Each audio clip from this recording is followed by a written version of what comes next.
soyez aussi nombreuses ce soir pour recevoir Pinar Selek. Pinar Selek, pardon.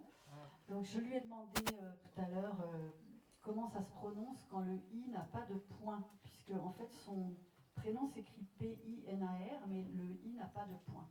Donc en fait il ne faut pas le prononcer, il faut faire comme si c'était pneu. Donc c'est Pinar Selek. Bienvenue à toi. Merci. Et ça veut dire source de l'eau en turc. Ah oui, c'est vrai. Donc, pourquoi on reçoit Pinar Selek ce soir? Évidemment, c'est d'abord un honneur et une joie, parce que c'est quelqu'un de très particulier. J'ai envie de la présenter comme une personne multiple, une autrice multiple déjà, puisqu'elle écrit aussi bien des essais que des contes, que des romans, des articles de journaux, des travaux universitaires, comme des choses beaucoup plus accessibles à nous tous et toutes. Mais c'est aussi pas seulement une autrice, bon là ça marche plus, pas seulement une autrice, mais également une militante, et qui n'est pas une militante d'une seule cause, mais qui est engagée de manière aussi multiple. On aura l'occasion de revenir là-dessus peut-être en détail. Et un peu malgré elle, ou en tout cas au départ malgré elle, c'est devenu en même temps un symbole de la lutte contre l'oppression, puisque je rappelle brièvement que on l'a fait venir ce soir aussi pour marquer notre soutien, puisqu'elle est la cible de procès absolument kafkaïens de la part de l'État turc pour avoir soi-disant fomenté un attentat, alors que tout a été prouvé que ce n'était pas un attentat, qu'il y a eu en 98, c'est ça en 98, hein, une explosion due à un accident dans un marché, et que donc ça fait des années, depuis 98 jusqu'à maintenant, qu'elle est poursuivie par la justice, acquittée, appel, reacquitté, reappel, reacquitté, etc. Et donc la dernière fois qu'il y a eu un procès, c'était fin septembre à Istanbul, et le procès a été repoussé au mois de mars. Non, voilà, juin. Au mois de juin, voilà. Donc la suite à suivre. Voilà. Du coup, je vais lui passer très vite la parole, parce qu'elle vient pour nous parler aujourd'hui de ce livre qui vient de paraître aux éditions des Femmes et qui fait suite à un autre titre qui était paru aux éditions de l'Harmattan. Ah, mais tu es magicienne. J'avais oublié ça dans la présentation de ta personnalité. En plus, elle est magicienne. Bon. Donc ce livre qui était paru à l'Harmattan en 2014, en Turquie un peu avant, elle va peut-être nous parler de cette histoire-là, s'appelait Service militaire en Turquie et construction de la classe de sexe dominante, sous-titre Devenir homme en rampant. Et donc c'était la première étude sociologique sur ce sujet, et ça a fait beaucoup de bruit à l'époque en Turquie, et ensuite traduit en allemand et en français, je crois. Et ma première question, c'est justement pourquoi le besoin de refaire un livre sur ce sujet, puisque le livre qui paraît aujourd'hui, Le chaudron militaire turc, reprend cette enquête sociologique et va plus loin dans son analyse. Est-ce que tu peux nous expliquer ce qui t'a donné envie, ou comment tu as ressenti le besoin de reprendre ce travail-là pour lui donner une suite plus analytique, j'ai l'impression? Oui. Merci beaucoup.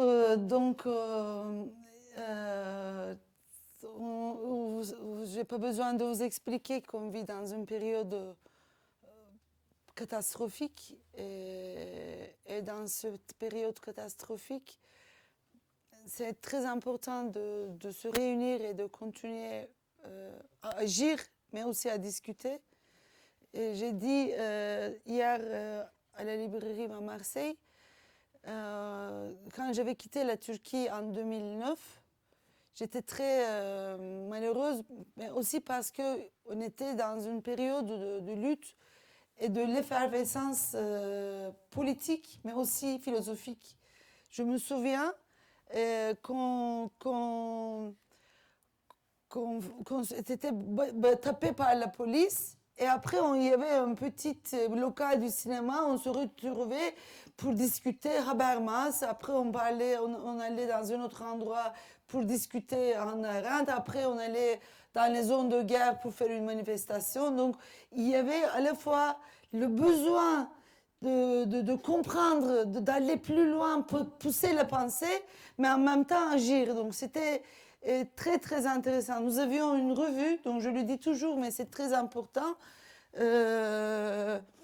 Non, oui, non, plus grand que ça. Voilà, vous avez compris un peu, un truc, oui, comme ça.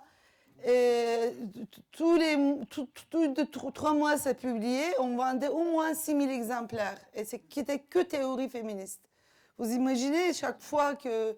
Et en France, il n'y a pas une revue féministe chaque fois qu'il est théorique. Pardon, que des théories qui se vend assez...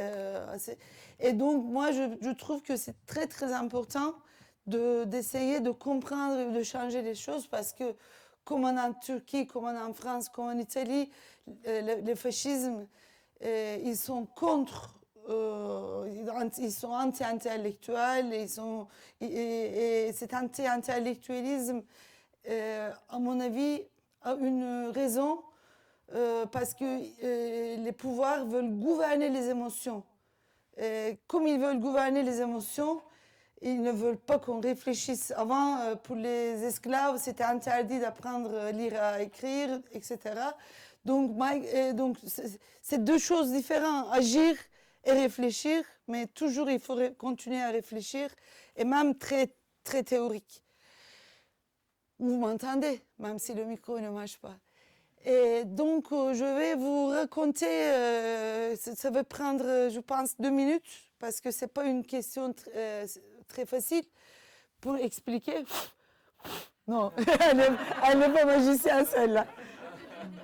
Elle n'est pas magicienne, celle-là, mais voilà. Et, hein? Oui. Et, ouais. Et donc, c'est bien qu'on sourit parce que quand mon procès avait commencé il y a un peu plus de 25 ans, j'avais dit qu'ils ne vont pas voler mon sourire. Ils ne vont pas voler le sourire parce que j'avais lu un passage de Deleuze à l'époque qui disait que les pouvoirs ont besoin des corps tristes. Donc c'est pour cette raison-là que j'ai répété, et je répète tous les jours. Il faut répéter quelquefois 4 fois par jour parce que le corps ne l'obéit pas. Et la période où j'ai beaucoup, beaucoup ri et beaucoup rigolé, beaucoup dansé, beaucoup chanté, surtout j'étais avec les Kurdes, donc on dansait tout le temps dans la prison. Et c'était incroyable parce que quand il y a une résistance, quand tu dis que je suis active, tu peux sourire, je pense. Mais quand on se sent très en puissance, dans la lassitude, voilà, on devient un peu plus... Donc merci d'être souriante. Mais l'histoire que je veux vous raconter, c'est pas très joyeuse, parce que il y a à peu près, donc c'était en 2007, j'étais en Turquie, j'avais déjà été libérée de la prison et j'avais décidé de rester en Turquie, de ne pas quitter la Turquie. Mon procès continuait.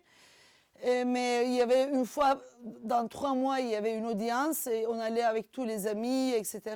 Mais j'ai dit que je vais rester en Turquie et je vais lutter, je vais continuer à faire des recherches, je vais continuer à agir, etc. Donc je me suis plus consacrée à la lutte anti-guerre, antimilitariste, féministe, LGBT, etc. Donc à cette période, il y avait quelque chose un peu magique. Même si le pouvoir restait toujours oppressif, dans la population, il y avait une convergence des luttes, s'est créé des effervescences énormes. Et dans cette période, j'avais connu, donc j'écris dans mon livre parce qu'ils sont arméniens, un homme extraordinaire qui s'appelait Hrant Dink, c'était un journaliste, et il voulait œuvrer le miracle. Il disait que œuvrer le miracle, c'est possible. Donc juste, il faut être stratège, il faut réfléchir et se concentrer. Parce que si on ne concentre pas, on ne peut pas créer. Donc il se concentrait, c'est juste se concentrer. Et après, donc il a créé un journal bilingue, arménien et turc. Il ne parlait pas du génocide directement, parce que le mot génocide était interdit, mais il faisait parler du génocide de façon extraordinaire. Il est devenu très important. Et 2007, en janvier, il a été tué devant son journal, 3 balles dans la tête. Et nous savions très bien que cette violence était organisée par l'État turc. C'était très clair. Déjà dans le procès, on a vu. Mais au début, ils ont arrêté un jeune, donc présumé assassin, comme on dit en France.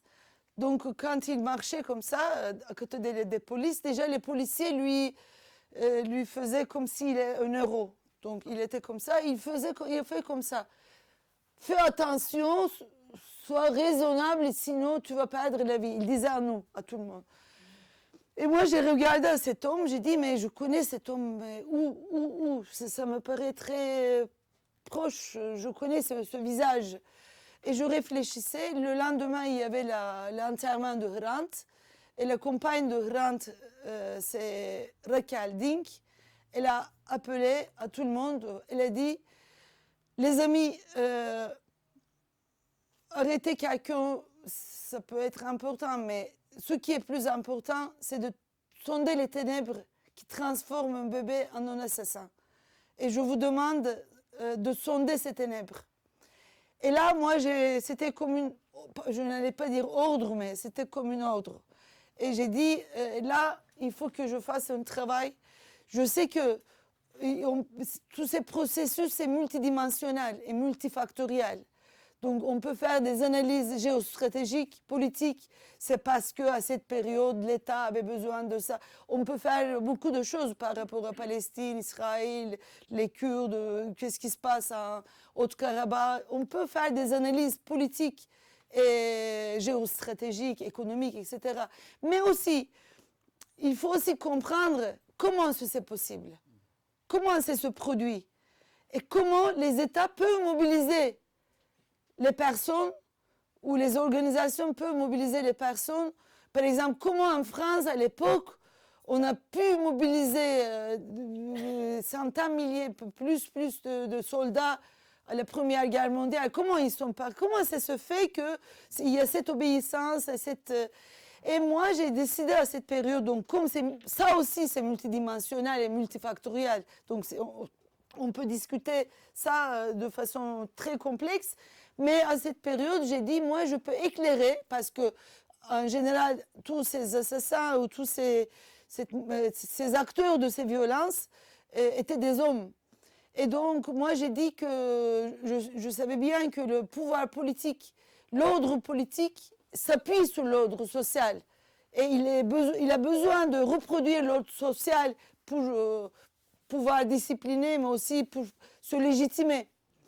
Et donc, moi, j'ai dit, je peux faire une analyse à travers l'articulation du nationalisme, du militarisme et du sexisme. Et là, donc, j'ai fait un travail sur le service militaire. Et ça durait à peu près 1 an et demi, le travail, mais vraiment, c'était comme une mission. Et je l'ai fait sans dormir, sans dormir, vous avez compris, j'ai dormi, mais sans faire autre chose. Vraiment, je me suis concentrée à ça. Et à la fin, c'est sorti un livre qui s'appelle « Devenir homme en rampant ». Mais mon but, c'était de vraiment participer, contribuer au débat public dans l'espace public en Turquie. Donc, dans le livre, j'ai donné la parole aux hommes, aux acteurs. Donc, le livre, c'est pas toujours les hommes qui parlent. Et moi, je parle de temps en temps, je donne des citations, etc. Et ça fait un bruit énorme. Il est publié en janvier ou février 2009. Et c'est publié. Et il était visible dans toutes les télévisions parce que c'est la première fois qu'une féministe fait un travail sur les hommes et leur donne une parole et discute, etc. Et, et après, donc, le livre fait un boom, mais c'est interdit en Turquie de faire une critique telle que soit sur le service militaire. C'est écrit dans les lois. Ça commence par 2 ans en prison. Mais je savais qu'il ne touche pas à mes livres. C'est très bizarre pour vous, mais il ne touche jamais à mes livres. Ils m'accusent toujours du terrorisme. Ils ne veulent pas que mes livres soient en avant. Donc j'ai dit, tant qu'à faire, je publie ce livre et peut-être ils ne vont pas toucher. Et ils n'ont pas touché, mais mon procès comme ça continue. Donc il y a eu le menace de prison à vie. Et mes avocats m'ont dit, demain tu pars. Donc je suis partie quand les débats étaient commencés en Turquie. Mais le livre a continué son chemin. Il a fait, je ne sais pas, 12 éditions. Et il est mis en théâtre. Maintenant, c'est joué partout, etc. Et moi, je suis partie. Alors, pourquoi ce nouveau livre? Mais il fallait comprendre pourquoi j'ai écrit le premier. J'ai essayé de raconter très rapidement, mais après, je suis prête à expliquer. Et après, donc, je n'ai pas besoin de vous raconter le contexte qu'on vit maintenant, mais donc, le problématique, elle est toujours là. Donc, j'ai dit, je peux un peu élargir cette problématique et comprendre un peu cette banalisation du mal et banalisation de la structuration de la violence structurelle. Et donc, j'ai décidé de pousser mon analyse, donc de faire plus d'analyse et intégrer surtout les dimensions du capitalisme dedans et aussi faire un peu de comparaison de ce qui se passe en France, ce qui se passe dans le monde. Et aussi, j'ai intégré la mondialisation, comment avec la mondialisation néolibérale de l'économie, donc il y a une privatisation de violence. Les États maintenant n'ont pas le monopole de la violence légitime, entre guillemets. Donc privatisation de la violence, paramilitarisation. Donc je raconte dans une partie du livre le fait des loups gris, par exemple, en Turquie. Comment en Turquie maintenant les structures paramilitaires sont aussi importantes que l'État, et surtout avec toutes les guerres que la Turquie participe aux frontières avec les Kurdes. Donc ils recrutent les hommes pauvres qui n'ont pas d'argent, etc., etc. Donc je raconte cette paramilitarisation et aussi, mais dans le monde entier aussi, comment les hommes s'arment et comment les femmes sont poussées au service en général. Mais je parle même d'Amazon en France, les conditions du travail. Donc, je fais une analyse en mettant en perspective plusieurs choses. C'est un petit livre en comparaison avec le premier livre. C'est plus analytique, voilà. Et je veux dire une autre chose. Normalement, ce livre, j'ai dit que je vais finir, j'ai travaillé à petit feu. Parce que le premier livre, j'étais très rapide. Je voulais dire que vraiment, je dois répondre à Raquel Dink, je dois participer au débat, etc.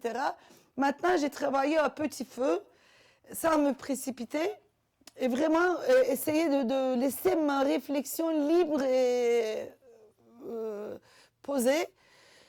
Et le livre devrait sortir en novembre, fin novembre, donc dans un mois.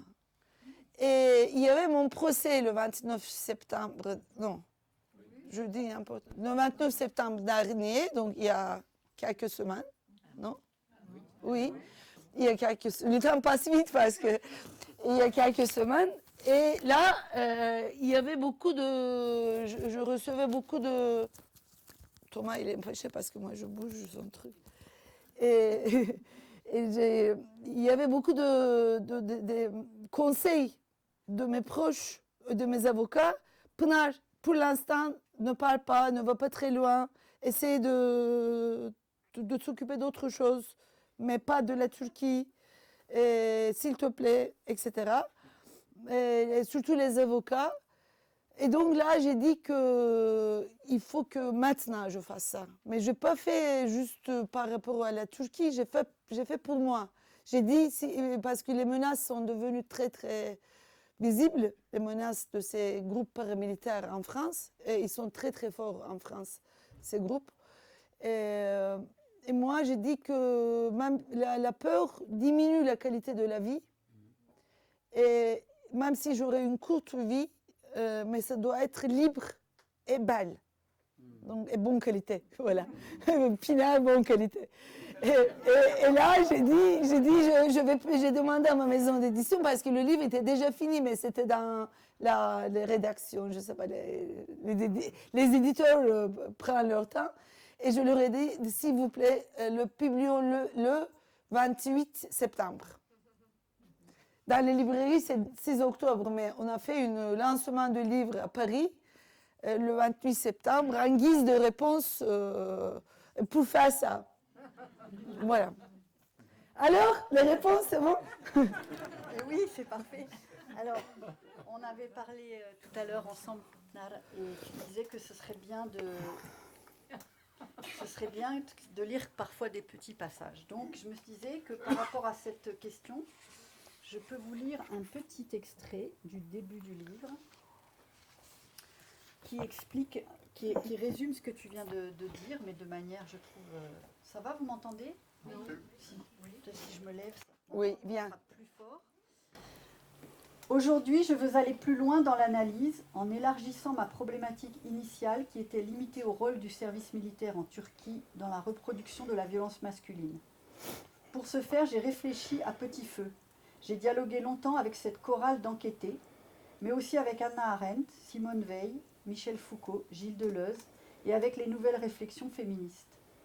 C'est grâce à cette réflexion collective que j'ai pu avancer dans des questionnements plus généraux et plus actuels sur les mécanismes d'alignement et sur la banalisation de la violence et de la hiérarchie. Est-ce que l'expérience du service militaire en Turquie fait écho à d'autres institutions parallèles dans d'autres contextes? Et je crois qu'après, il y a encore une petite phrase sympa. Est-elle un des révélateurs des stratégies de pouvoir dans ce pays et dans le monde aujourd'hui? S'agit-il d'une transformation, de nouvelles techniques d'alignement à la violence structurelle? Je continue à sonder les ténèbres et nos travaux vivent, se transforment, pour montrer que nous sommes vivantes.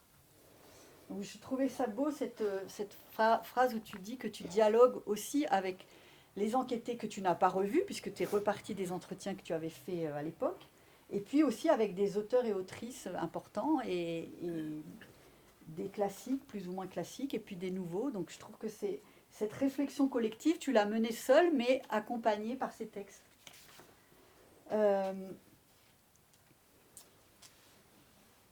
Tu as répondu en même temps à la deuxième question, donc je ne te la pose pas.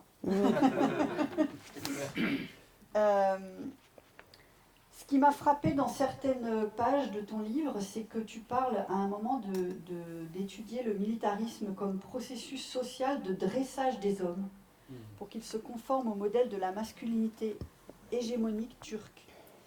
Et donc tu décris ce dressage en 6 étapes, dont le service militaire, et là tu t'attaches au service militaire, mais ce que je trouvais vraiment impressionnant, c'est ce processus social de dressage. C'est très fort comme mot. C'est un mot qu'on emploie normalement que pour les animaux. Et là, tu l'emploies pour les humains. Donc, est-ce que c'est... tu as fait exprès d'employer ce mot? Est-ce que c'est vraiment du dressage? Parce que ça paraît très, très, très fort et très violent, ce que tu décris.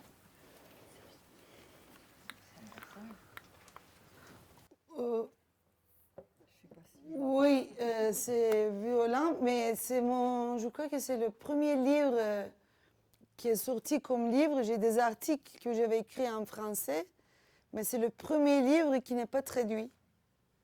Donc j'ai écrit directement en français. Je me suis autorisée. Donc j'ai trouvé le mot dressage. Waouh! J'ai trouvé le mot dressage. Je crois que j'avais déjà lu d'une autre auteure, je crois. Mais nous savons très bien qu'il y a beaucoup de structures de dressage, de disciplinisation, donc les lieux d'enfermement, dit Foucault, qui disciplinent la société. Il parle de société de discipline, après qui va suivre par les sociétés de contrôle. Et dans les sociétés de discipline, il y a des institutions comme les écoles, prisons, hôpitaux psychiatriques, etc., qui dressent les corps. Donc, à travers les corps, en gouvernant les corps, on dresse aussi la population. Et après, on voit que avec la société de contrôle, avec des nouveaux dispositifs, on n'a pas besoin d'enfermer pour dresser les habitudes, les individus. Pardon? Vous avez trouvé une phrase? Non. Oui, par exemple. Mais donc, un dispositif ne remplace pas l'autre. Les deux co-vivent ensemble. Donc, on trouve toujours ces types de mécanismes qui nous forment. Donc, en tant que sociologue, déjà, moi, je sais que plusieurs processus, c'est une construction sociale, mais je ne dis pas construction sociale, je dis dressage. Et là, le service militaire, c'est un très bon exemple de ça. On voit comment, avec une violence de l'État, on réunit les hommes, leur seul côté commun, parce qu'ils sont très différents de l'un de l'autre, avoir un pénis. Mais vraiment. Et un pénis qui marche, parce qu'il y a des contrôles de santé, tout ça. Donc, il faut qu'ils aient un pénis. Donc, il y a plein de personnes qui ont un seul côté commun, ils avaient un pénis. Et donc, on les réunit et on leur dit que vous êtes privilégiés, parce que vous avez ça, ce machin. Et vous êtes privilégiés et on leur donne, c'est ça qui est intéressant, on leur donne le petit goût de pouvoir. Et on leur dresse, mais grave, mais chaque fois, donc il y a toutes les insultes, toutes sortes de violences, etc. Mais on leur dit, si tu subis ça, et si tu deviens raisonnable, ils apprennent d'être raisonnables. Donc moi, j'ai beaucoup réfléchi sur le raison de pouvoir. Qu'est-ce que c'est? Pourquoi il m'a dit sois raisonnable? Alors, c'est quoi cette raison? Donc j'ai creusé dans l'autre partie du livre cette raison. Et là, ce qui est intéressant, quand on lit au premier coup, au début, on dit, mais c'est des victimes, les pauvres, qu'est-ce qu'ils ont vécu? Ils ont vécu la violence, ils sont obligés parce qu'il y a une répression énorme, etc. Mais j'ai regardé ce processus, et dans ce processus, en général, tout fait des stratégies. Tout. Et c'est des stratégies de pouvoir. Il dit oui, avant de partir, mes parents m'ont dit il ne faut pas être devant, il ne faut pas être derrière, il faut être au milieu. Donc ils pensent toujours, et après 3 mois, on leur donne la possibilité de réprimer les nouveaux arrivants. Donc il y a toujours des petits pouvoirs qu'on leur donne. Et quand j'ai relu Hannah Arendt, elle parlait de Eichmann, donc elle parlait de vide de pensée de lui. Mais elle disait qu'il n'était pas bête. Il n'était pas bête, c'était pas un stupide. Il était intelligent à sa manière, il faisait des stratégies, il était conformiste, il était insensible à l'autrui. Donc c'est des petits mondes, disons. Mais dans ces petits mondes que réside le mal. Et donc moi j'ai essayé de comprendre ça.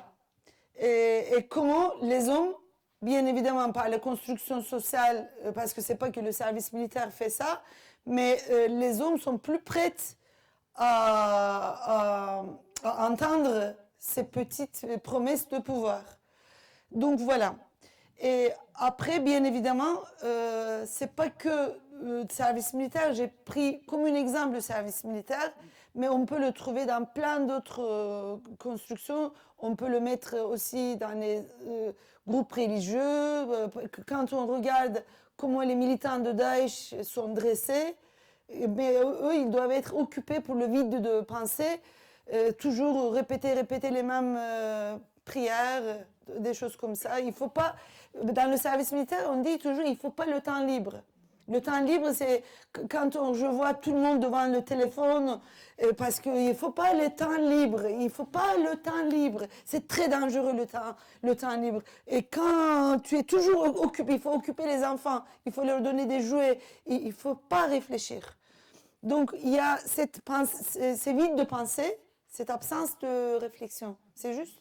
Cette absence de réflexion, mais en même temps, des stratégies de pouvoir. Voilà. J'ai essayé d'analyser ça.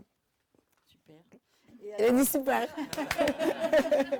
Et donc, je voudrais repartir sur ce que tu citais sur les émotions et comment les États, en fait, une fois que la structuration de la violence est en place et qu'elle est bien intériorisée, c'est facile de réallumer ces émotions.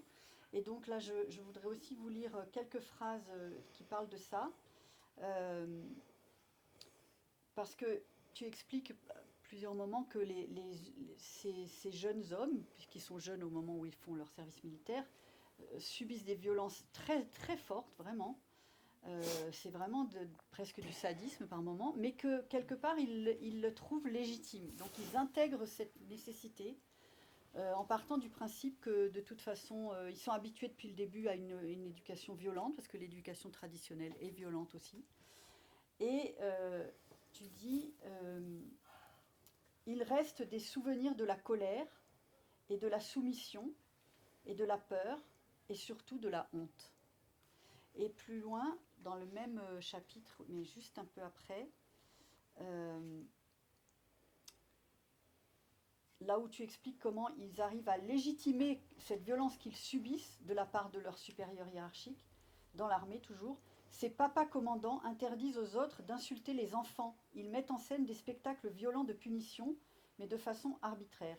Plusieurs récits évoquent ainsi la monopolisation de la violence légitime. Et tu expliques, en citant des extraits de tes entretiens, à quel point ces hommes ressentent le besoin d'un papa commandant, comme l'État turc est un État papa. Ça, c'est intéressant. Est-ce que tu peux développer un peu ça? Oui, en Turquie, quand on parle de l'État, on dit État papa. C'est très populaire quand on dit État, mais État papa. C'est comme si c'est un seul mot. Voilà, on dit État papa. Et parce que on voit que le patriarcat n'est pas seulement entre les hommes et les femmes, c'est aussi un système structurel que les organisations politiques, les structures politiques font partie et contribuent à le créer. Et bien évidemment, l'État a utilisé toutes les valeurs dominantes dans la société pour se légitimer. Je crois que je bouge mes doigts.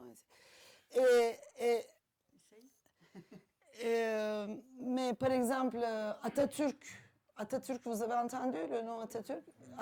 Ata, ça veut dire papa. Donc lui, déjà, il dit, moi, je suis papa des Turcs.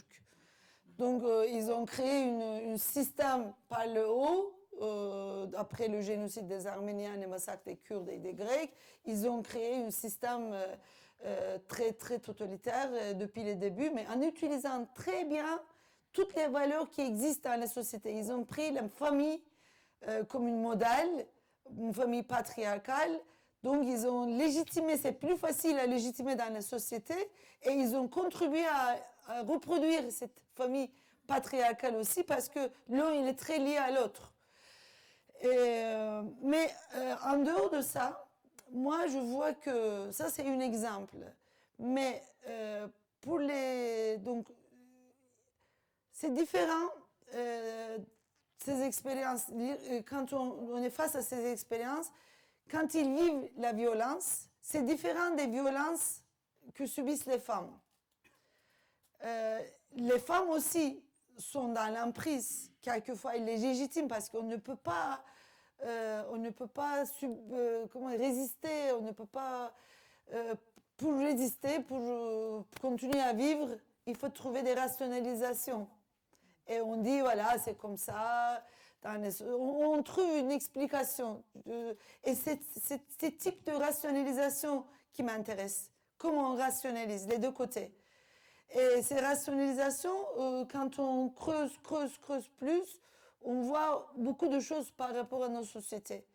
Et les hommes se rationalisent en général comme le plus fort a toujours raison. Donc lui, il a fait parce que lui, il le mérite. Donc moi, je peux être plus fort et je peux faire la même chose. Donc c'est un cercle vicieux.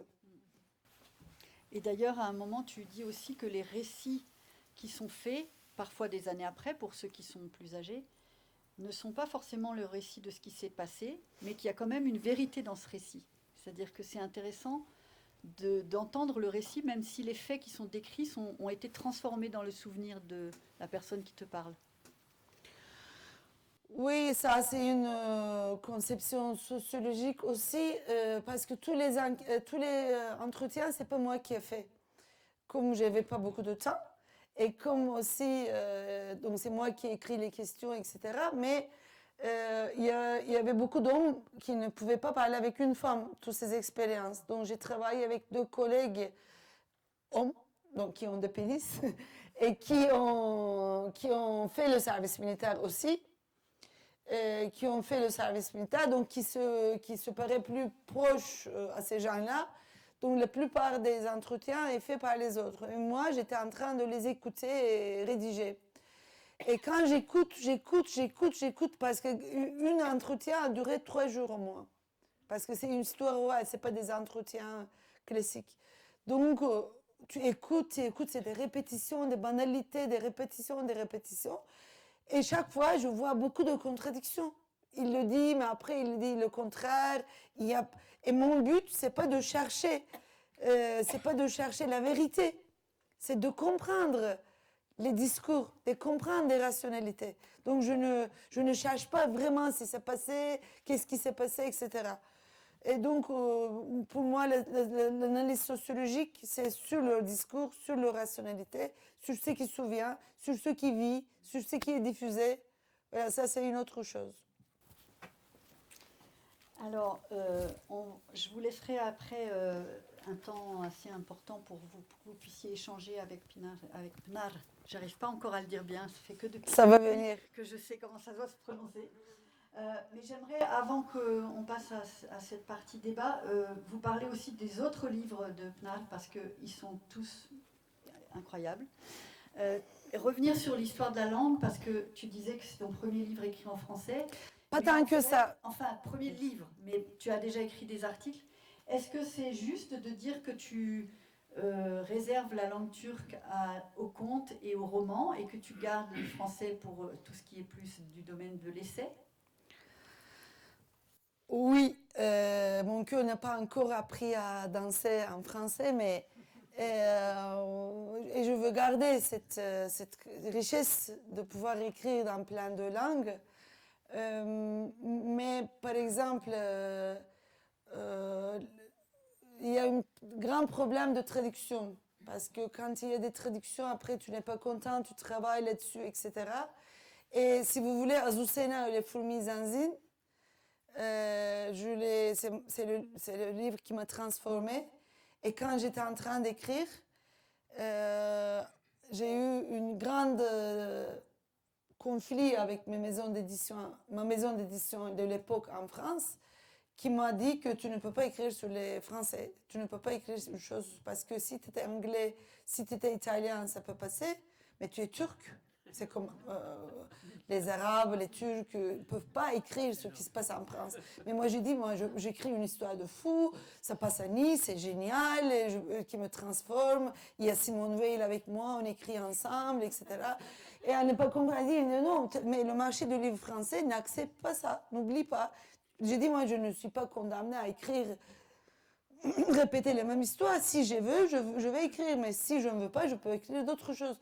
Et donc, oui, tu as raison, mais le marché du livre français, j'ai dit oui, mais je ne suis pas soumise à l'état turc, je ne veux pas me soumettre au marché du livre là. Donc, j'ai arrêté et ma traducteur à l'époque m'a quitté parce qu'il m'a dit tu n'as plus d'édition. Et donc, j'ai fini le livre en turc. C'est publié en Turquie, mes livres sont toujours publiés en Turquie. Et ma maison d'édition italienne a tout de suite traduit sans réfléchir. Et après, j'ai décidé de créer un groupe avec moi. On a créé un groupe, on a traduit ensemble, mais avec les Français. J'ai trouvé un poète, j'ai trouvé, je sais pas, un groupe, et on a lu les phrases, on a après réfléchi, on a dit qu'est-ce que tu veux. Donc c'était une expérience. Donc la naissance était un peu dure en français. Mais donc c'est peut-être, mais c'est pas moi on a traduit ensemble. Donc j'ai participé à la traduction de Azucena ou les fourmis Zanzine. Après j'ai trouvé facilement une maison d'édition. Mais donc mon premier livre, mais je préfère rester bilingue. Mais maintenant j'écris un autre livre. Je vous dis, je suis très amoureuse d'une personne, d'un gars. Et lui, il est kurde. Et depuis 4 ans, on est ensemble et c'est une grande rencontre. Et moi, j'ai commencé à écrire, et c'est toujours les hommes qui écrivent pour leur Alsa, etc. J'ai dit, moi, je veux vraiment écrire cet amour. Mais ça ressemble maintenant un peu comme Parce qu'ils sont arméniens. Parce qu'ils sont arméniens, c'est une histoire de moi, avec les Arméniens, tout ça. Et j'écris, quand tu étais petite, moi j'étais là, et quand deux personnes se rencontrent, c'est deux histoires qui se rencontrent. J'essaye d'expliquer, de raconter notre rencontre. Et comment je le vois, comment il me voit. Et je sais qu'il a appris le turc avec la violence. Parce que jusqu'à 7 ans, il ne parlait pas turc. Il était dans les montagnes et sa mère ne parlait pas turc, etc. Et quand à l'école, avec la violence, il a appris le turc. Il parle très bien le turc. Mais j'ai dit, mon amour, je ne veux pas t'écrire en turc. Donc j'écris en français. Voilà. Mais je ne sais pas quand ça va finir. Donc ça, c'est très littéraire ce livre. Mais on ne sait pas, on ne peut pas faire des règles. Avec la vie, il y a toujours des choses. Pas avec la langue de l'amour, en fait. Non. Toutes les langues sont les langues. Non, le kurde est très très beau, mais je ne peux pas écrire en kurde. Je peux parler en kurde, mais je ne peux pas écrire. Ouais. Donc, très rapidement, je vous présente quelques autres livres. Alors, celui dont tu as parlé, celui-ci, il est vraiment très très passionnant parce que c'est le parcours de prise de conscience que tu racontes d'une personne turque, d'une famille plutôt de gauche, ouverte à tout, et qui en même temps a dû déconstruire et prendre beaucoup de temps pour arriver à conscientiser ce que c'était que d'être arménien en Turquie. Alors qu'elle pensait au départ que c'était pas un souci, elle fréquentait volontiers des Arméniens, mais voilà, c'est la prise de conscience. Je les protégeais, je me croyais très courageuse, mais les Arméniens étaient un peu peureuses.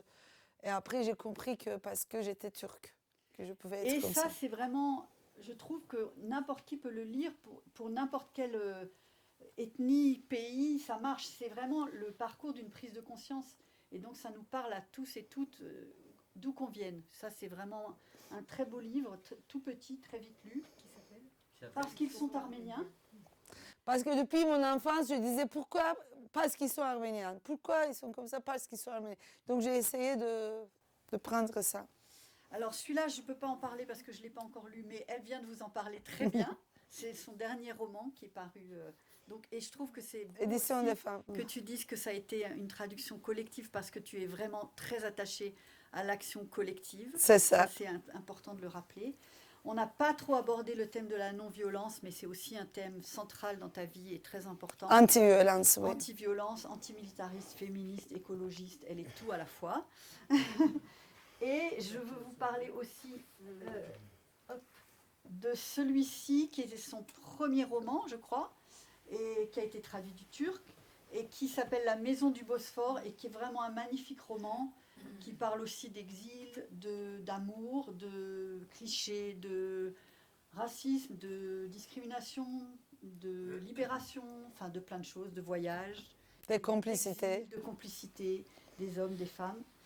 Et puis un très beau portrait qui est sous forme d'entretien, qui a été publié en forme d'entretien avec Guillaume Gamblin, paru aux éditions Cambourakis dans la collection Sorcière, qui est une collection de textes féministes, et qui est aussi un peu ton parcours de vie, mais ça explique beaucoup de choses au-delà de ce qu'elle est, et ça peut aussi nous parler à n'importe qui d'entre nous. Voilà, et bien je vous donne la parole si vous voulez poser des questions, parce que je suis sûre que vous avez encore plein de questions.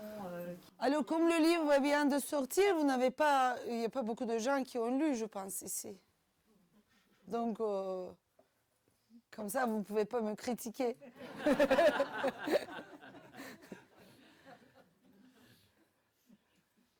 Oui.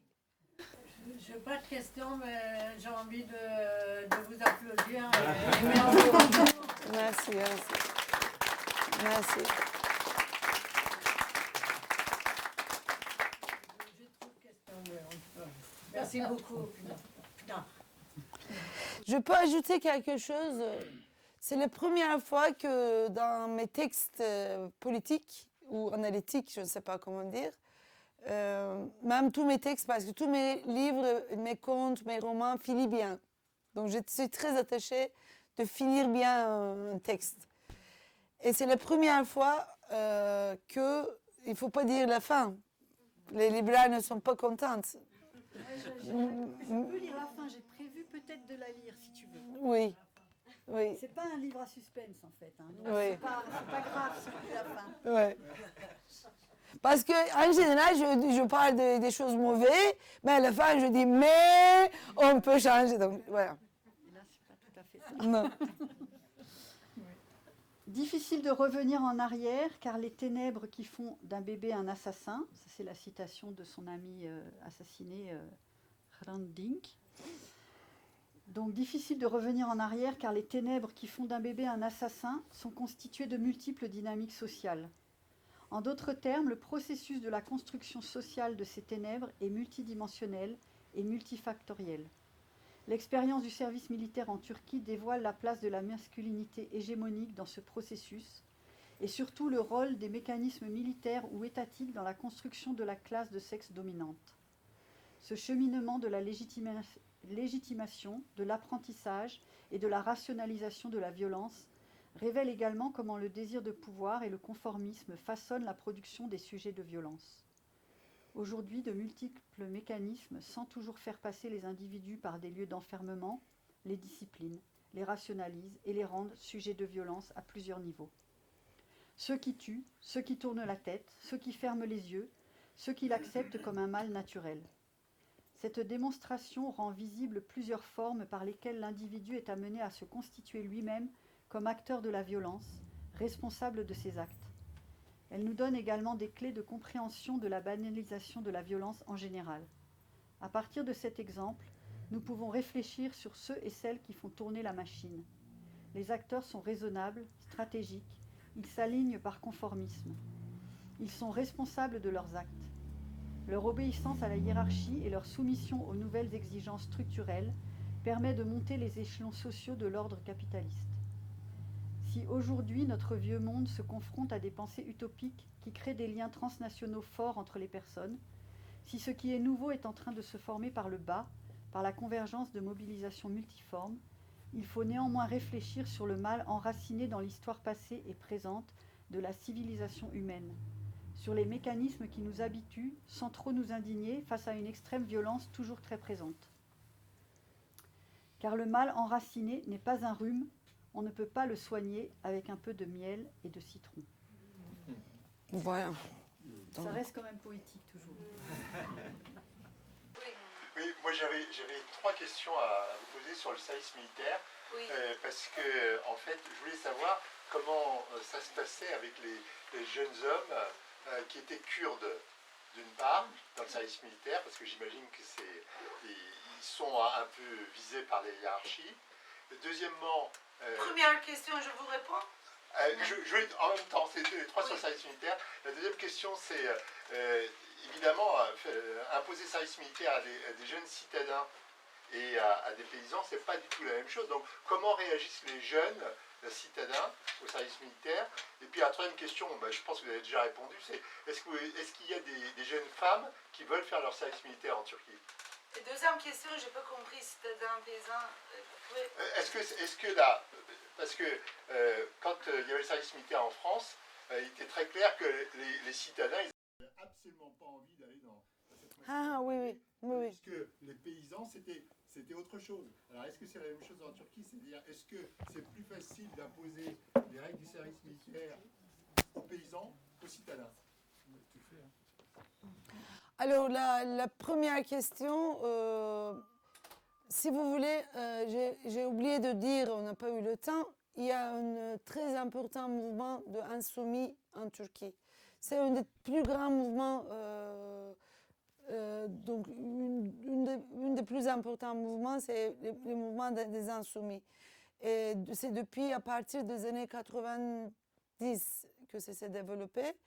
Et il y a eu beaucoup d'emprisonnements, beaucoup de personnes qui sont devenues très, très connues, mais c'était des violents, donc ils faisaient des désobéissances civiles chaque fois, et sans bouger, etc. C'était devenu des héros à l'époque, parce qu'en Turquie, ils essayaient de faire aussi, de créer des nouveaux héros qui n'utilisent pas des violences. En Turquie, c'est que des héros qui utilisent les violences sont des héros. Donc, ils ont créé une autre culture et c'était très important. Et après, l'État a commencé à lâcher un peu. Maintenant, ils ne le mettent pas en prison, mais ils le mettent à garde à vue, ils le laissent. Après, ils le mettent à garde à vue, mais ils ne peuvent pas trouver du travail, ils ne peuvent rien faire. Il traîne de façon très, très violente aussi, mais pas mettant en prison de façon très concrète. Et en dehors des insoumis, il y a beaucoup de Kurdes qui ne vont pas au service militaire. Donc, par exemple, juste en France, moi, je sais qu'il y a plein de jeunes qui viennent ici et qui demandent leur demande d'asile parce qu'ils ne veulent pas faire le service militaire. Il y a aussi beaucoup qui fuient de façon différente. Mais il y a une partie qui sont obligés d'y aller par le conformisme, par d'autres choses, etc. Et là, on voit que dans le service militaire, on leur apprend bien écrire en turc, donc c'est aussi ça. Et deuxièmement, on leur apprend, il y a des cours de citoyenneté. Donc, on leur apprend terreur vient d'où, etc. Donc, c'est pas seulement apprendre comment lutter, mais aussi apprendre la citoyenneté masculin, musulman, turc. Voilà ce qu'ils veulent faire. Et aussi, au service, quand on entre, donc il y a il contrôle le pénis. Donc, il contrôle et il regarde s'il est circoncis ou non. Et quand il n'est pas circoncis, parce qu'il y a beaucoup de familles islamisées par la force, des Arméniens surtout, et une partie continue leur religion, mais qui ne le montre pas. Et là, donc, il y a beaucoup de récits de cette manière. Donc, on les affiche, etc. Mais même, il y a des circoncisions dans l'armée. Et il y a beaucoup de suicides. Mais le taux de suicide, c'est énorme. Et l'LDH turc, LDH en Turquie, pas dire turc, mais LDH en Turquie, dénonce qu'il y a plusieurs assassinats. Parce que dans ces suicides, il y a eu un Arménien, mais tout le monde était sûr qu'il n'était pas suicidé, mais il est devenu très important, mais on ne peut pas prouver parce que c'est dans l'armée. Et donc voilà. Et donc c'est très très difficile, et surtout maintenant, depuis quelques années, la guerre s'est éclatée de manière transfrontalière et, comme je vous ai dit, paramilitaire. Et surtout, les paramilitaires utilisent l'extrême violence et ils partagent les photos sur les réseaux, surtout des femmes, comment ils une femme kurde, comment ils font quoi, etc. Donc c'est plus libre parce que ce n'est pas des soldats fonctionnaires, ils ne travaillent pas pour l'État, donc c'est plus libre. Et ils cachent leur visage, mais ils le partagent, etc. Donc tout ça, ça devient, quand ça coexiste, tout ce processus, tout devient de plus en plus incontrôlable. Incontrôlable, oui. Voilà, c'est comme ça, c'est assez difficile. Mais j'ai oublié de dire que le service militaire, même en Turquie, se transforme. Avant, c'était un an, plus qu'un an, un an et demi, un an, je ne sais pas comment. Et maintenant, c'est 6 mois. Parce que, comme je vous ai dit, on n'a pas besoin de... Il y a plein de structures paramilitaires qui remplacent ça. Et deuxième question, j'ai un peu répondu, je crois, dans ma première... Parce que quand vous n'avez pas d'argent, quand vous n'avez pas vu... Pas l'argent. Quand vous n'avez pas vu du monde, le service militaire devient vraiment l'endroit où je vais aller voir d'autres mondes, etc. Mais les citadins, déjà, ils vont partout, etc., etc. Et moi, dans le premier livre, surtout, j'ai expliqué que comment le service militaire, c'est une étape de masculinité. Une étape de masculinité surtout pour des personnes qui vivent dans la campagne et qui ne peuvent jamais aller. Et pour les hommes, il faut qu'ils aient des récits. Il faut qu'ils aient des expériences, qu'ils savent des choses sur le monde, au moins dans le bistrot, il faut qu'il arrive à dire quelque chose sur le monde, etc. Donc, ils ont besoin de quelques expériences. Et donc, le service militaire fait ça aussi. Mais ce n'est pas la même chose pour une Istanbuliote ou pour une autre personne. Donc, il y a des différences de cette manière. Et, dernière question. Les femmes, oui. Non, en Turquie, il n'y a pas une revendication qu'on participe à la service militaire. Donc, on ne veut pas une égalité. Il n'y a même pas une organisation, même pas une féministe qui a exprimé ça. C'est assez intéressant parce que le mouvement féministe s'est développé très très tard en Turquie. Pourquoi ?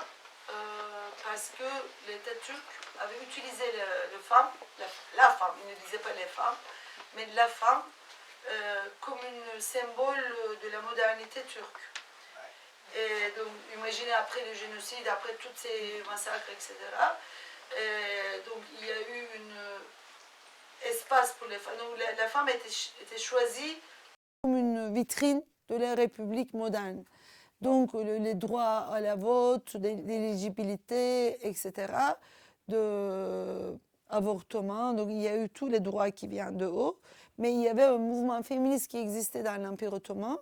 Et ce mouvement, il parlait de l'autonomie, il parlait beaucoup de choses. Et ces femmes-là sont venues à Ankara, à cette période, au début de la République. Elles ont créé leur parti politique. Elles étaient...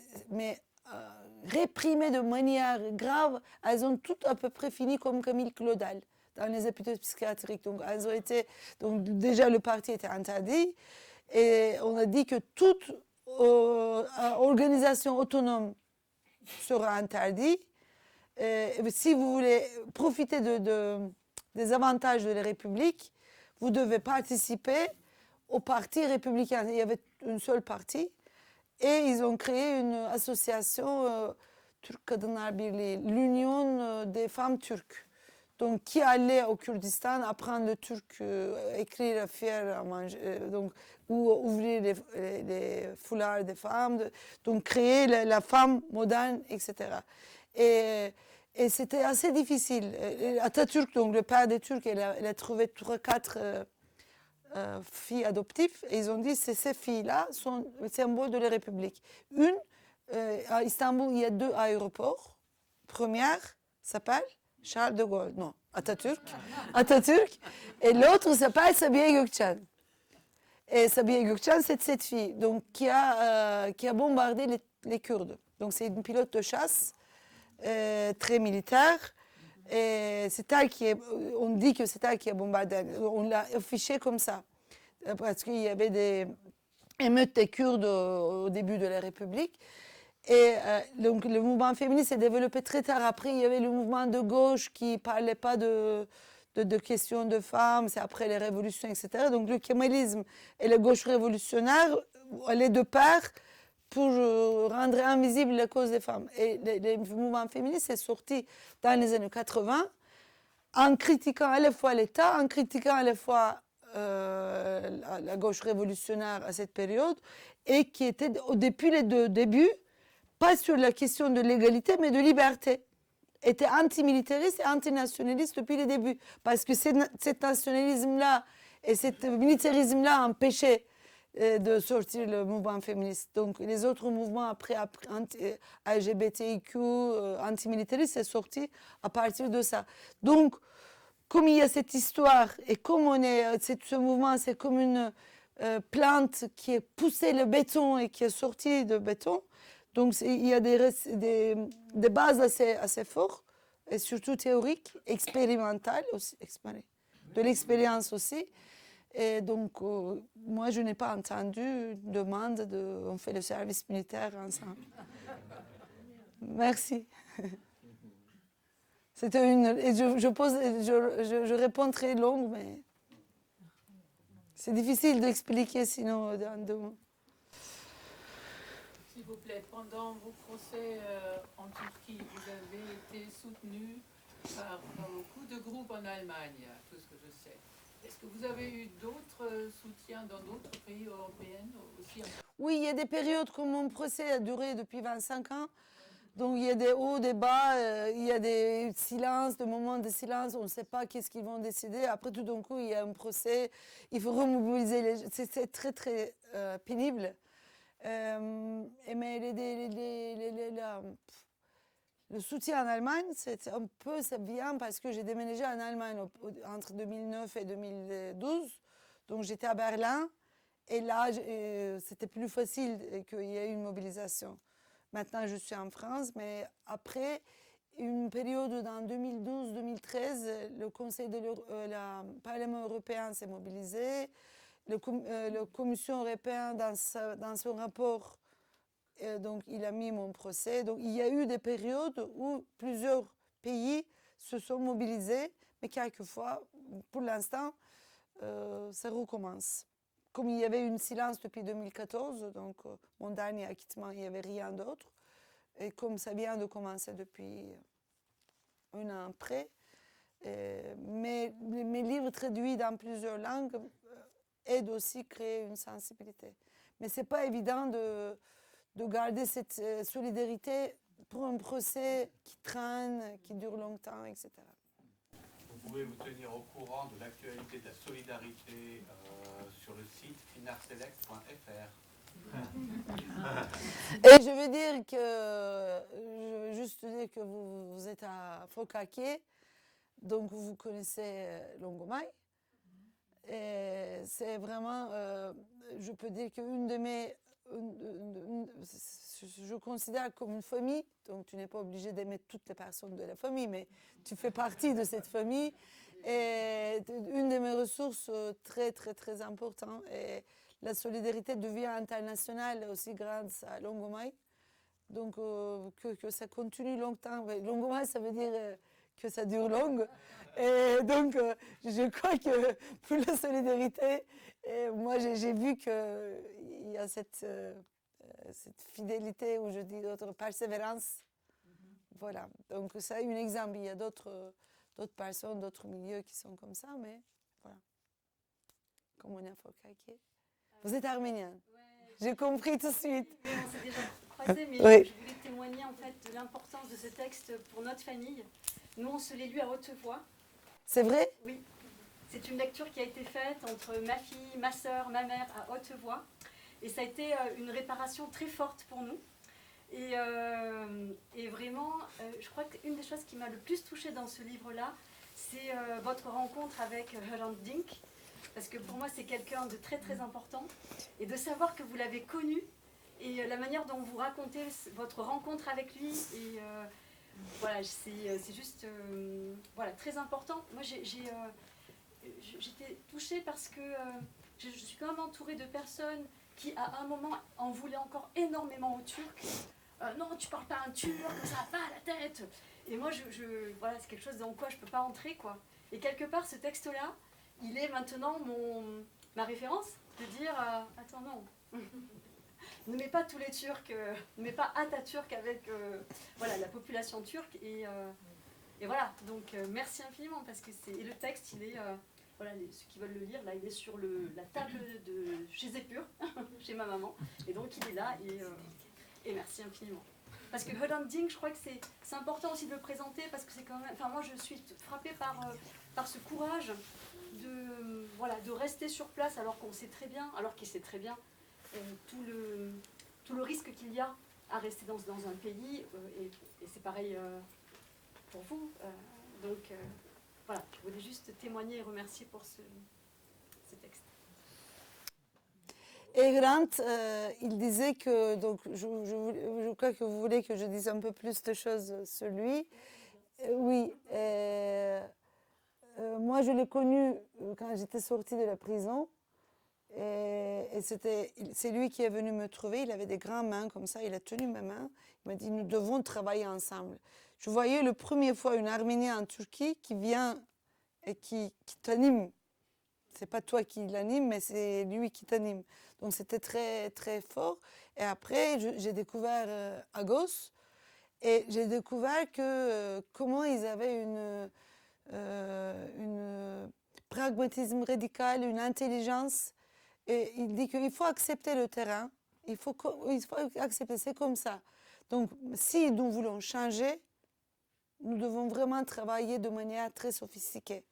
Si nous voulons juste nous distraire, nous satisfaire, c'est le droit. Tu as le droit de te satisfaire aussi. Mais si tu veux qu'on change les choses, il faut beaucoup réfléchir. Donc, il avait, et son équipe, tout ensemble, mais surtout lui, avait une tactique, comment on dit, une manière de travailler très de long terme. Donc, il a créé une journal bilingue. Il a réuni les intellectuels turcs, kurdes, arméniens.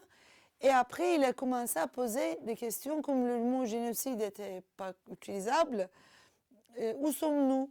Donc, il a commencé à mettre la lumière sur les Arméniens islamisés en Anatolie. Donc, il a essayé de faire parler ces gens-là. Et comme ils ont commencé à parler plus haute voix, et ça met en question à la fois l'identité arménienne, parce que, pour vous dire, les Arméniens, donc 1,5 million, 2 millions de personnes sont tuées dans une année, en 1915. Après, le génocide a continué. Le génocide a continué de façon très, très, très, très violente. Donc, il y a eu des impôts sur la fortune, il y a eu beaucoup de choses et plein d'Arméniens ont dû partir. Il y a eu des lynchages dans plusieurs périodes. Jusqu'aux années 80, il y avait beaucoup de lynchages, pogroms. Et donc, la plupart des Arméniens les rescapés qui restaient sont partis. Et ceux qui restent, on leur a dit, vous devez être silencieux, comme des cafards, vous devez être entre vous, vous ne devez pas sortir. Et moi, je n'avais pas compris au début ces différentes politiques. Après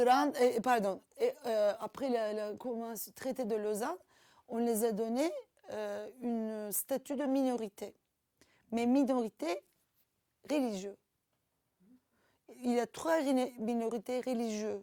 Donc la France est d'accord avec la Turquie pour qu'ils ne peuvent pas donner des statuts de minorité ethnique, parce que la France et la Turquie sont d'accord dans ce donc ils sont pas. Mais la Turquie a dû donner le statut aux Grecs, aux Juifs et aux Arméniens, mais qui sont restés 40 000 juste à Istanbul. Ils ont dit on va contrôler la croissance. Donc ils disent qu'ils sont voilà. Et donc c'est la représentant des Arméniens, c'est le patriarche. Il n'y a pas une représentant laïque. Et quand il a commencé à sortir, il a commencé à en parler avec il y avait des groupes arméniens qui vivaient en Anatolie, mais qui croient au Mohammed, qui sont devenus musulmans entre-temps. 2 générations sont passées. Il y a quelques-uns qui disent mais moi j'aime bien Mohamed, moi je crois à l'islam. Mais moi je suis arménienne. Mais lui, dans sa carte d'identité, c'est écrit turc, parce que tous les musulmans sont turcs. Les Turcs aussi sont musulmans, les Kurdes aussi sont musulmans, donc ils sont turcs. Donc il y a les Turcs et les chrétiens et les minorités. Vous voyez? Donc c'est un système très très compliqué. Et lui, il a rendu visible ça. Quand il y a eu plein d'Arméniens qui ont sorti, qui ont dit nous on est athées, ou on est musulmans, on est un peu ça, mais nous sommes arméniens. Et nous avons gardé notre langue parce qu'il n'y avait pas la permission d'apprendre la langue sauf l'Église. Et donc, mais nous avons appris la langue. Donc, ça met en question l'identité arménienne. Donc, le patriarche n'était pas très content non plus de Hrant. Et ça met en question aussi l'identité turque. Parce que qui sont les Turcs? Il y a plein d'Arméniens dedans. Vous voyez, donc ça a vraiment brisé. Mais il a travaillé de façon minuscule. Avec plein de relations dans plein d'endroits, etc. Et quand il a aussi dit qu'il a commencé à parler, il a utilisé le mot génocide vers la fin, parce qu'au début, il était plus actif il était très actif dans d'autres mouvements. Il était dans tous les collectifs. Il voyait le mouvement kurde, les mouvements féministes, le mouvement LGBT. Il disait que vous n'avez jamais parlé du génocide. Vous êtes très turc. Mais moi, je vais venir avec vous, je vais faire des choses avec vous. Et il critiquait, mais de façon très douce, je ne sais pas comment vous dire. Il racontait, il disait, etc. Son but, c'était vraiment de changer. C'était pas me montrer comment je suis forte, etc. Il voulait vraiment changer les choses. Et là, tout d'un coup, il a commencé à changer. La première visibilité arménienne, c'est commencé dans les mouvements sociaux. Et on a commencé à comprendre, etc. Et quand il se sentit un peu plus fort, et plus entouré, il a commencé à utiliser le mot génocide. Et il a trouvé, comme il était journaliste, que c'est Sabiha Gökçen qui a été pris dans une orphelinat arménienne. Qui avait bombardé les Kurdes. Donc il a écrit que cette petite fille, donc la petite, comment on dit là, la fille adoptive il a dit ça. Et le lendemain, il était traître de la nation. Et moi, j'écris dans ce livre parce que moi, je m'approchais à lui. Comme j'avais découvert que quand j'étais à l'école, moi, je protégeais mes amies arméniennes parce qu'elles étaient très peureuses, etc. Mon père était en prison, mais moi, j'étais quand même très courageuse. Je discutais avec les profs, mais mes amies arméniennes, voilà, les arméniennes étaient peureuses. Donc moi, je connais comme ça. Vous avez lu le livre, donc vous savez. Et après, je me suis rendu compte que j'étais vraiment la fille gâtée de la République, malgré qu'on est gauche, etc. Et quand j'ai compris que qu'est-ce que ça veut dire être arménienne en Turquie, de promener dans les rues qui portent les noms des assassins de vos parents. Vous imaginez qu'une juive parle dans une rue Goebbels, rue Hitler, etc. Donc c'est comme ça. Et je disais à Hrant, comment je peux me débarrasser de cette truc de mien. Après, on a commencé à rigoler. Il me disait, fais attention, Pınar, tu vas très loin. Quand je suis entrée dans le journal kurde, quand j'organisais des manifestations après les prisons, il me disait, fais attention, Pınar. Tu ne joues pas ta fille gâtée turque. Moi, je disais peureux arménien. Donc, c'était une blague entre nous. Et après, la veille, 2 jours avant l'assassinat, il m'a appelé. Il m'a dit que je ne sens pas les choses bien et tu fais beaucoup de choses les derniers temps. Tais-toi un peu. Elle m'a dit fille gâtée turque, je ne sais pas quoi. Moi, j'ai dit peureux arménien. Donc, j'ai fermé. Après 2 jours, il était tué. Et il avait raison. Il avait raison d'avoir peur. Donc, cette expérience... Oui. Je raconte beaucoup, je parle beaucoup, excusez-moi. Je vais changer de sujet. Oui. Oui. Tu parles beaucoup du mouvement LGBT, rapidement. Si j'ai bien compris, il a découlé du féminisme dans ce contexte. Oui.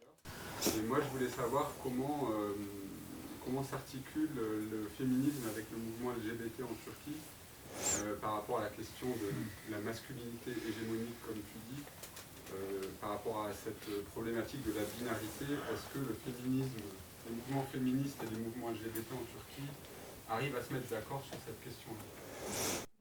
Sur la question de binarité. Donc, comme j'ai essayé de résumer, donc le mouvement LGBT aussi est sorti juste autour du mouvement féministe, disons, et donc aussi autour des critiques antimilitaristes et antinationalistes. Donc, si vous voulez, par exemple, les idées libertaires en Turquie, dans les mouvements LGBTQ, c'est très fort. Donc à Istanbul, il y a Lambda, à Ankara, il y a Chaos, mais toutes ces mouvances, vous les voyez aussi auprès des Kurdes, anti-guerre et surtout antimilitaristes. Et j'ai oublié de vous dire que en Turquie, l'homosexualité, c'est pas interdit, c'est pas un délit, mais c'était jamais un délit. Jamais, jamais, jamais, depuis la construction, mais on le voit comme une maladie. Il y a une grande homophobie et transphobie. Mais les trans, dans la vie quotidienne, on les voit trop homo, très homo. Il y a des degrés d'homosexualité. Quand on devient très homo, on devient trans.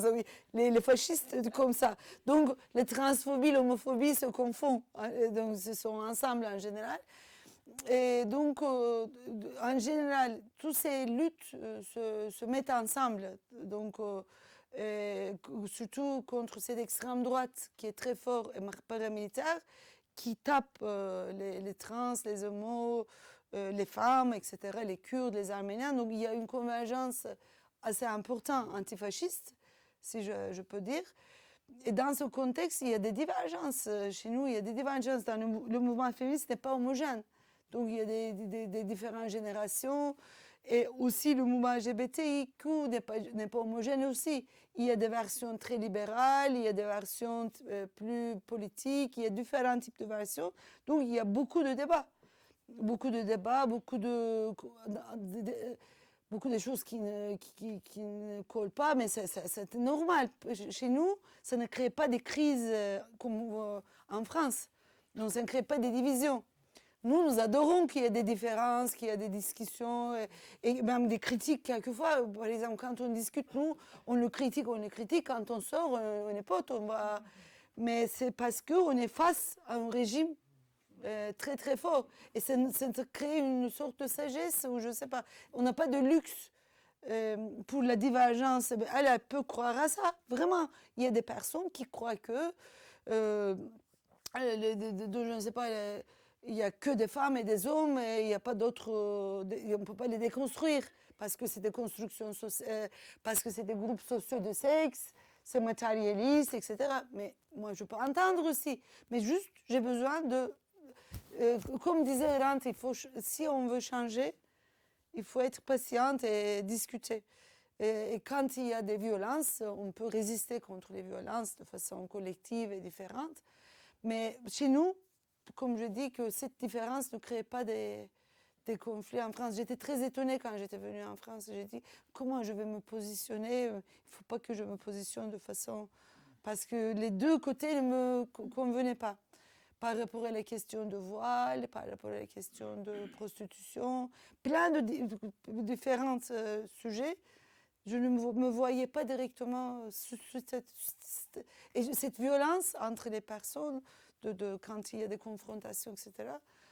Moi, je croyais que c'est un peu pays riche, luxe, je ne sais pas. Je pensais qu'un peu, et je le pense toujours. Mais je pense que depuis quelques années, il y a de plus en plus de convergence en France. Donc, avec le temps, ça peut créer des transformations. Oui, c'est vrai, non? Avec tout ce qui se passe. J'ai pu te répondre? Oui. Alors, je peux me permettre encore une question? Oui. Je me demandais par rapport à votre enquête auprès de ces militaires, qu'ils ont accepté de répondre à votre enquête? Waouh, c'est une bonne question.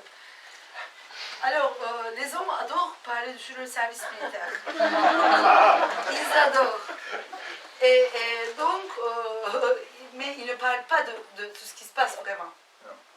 Ils parlent de façon... waouh.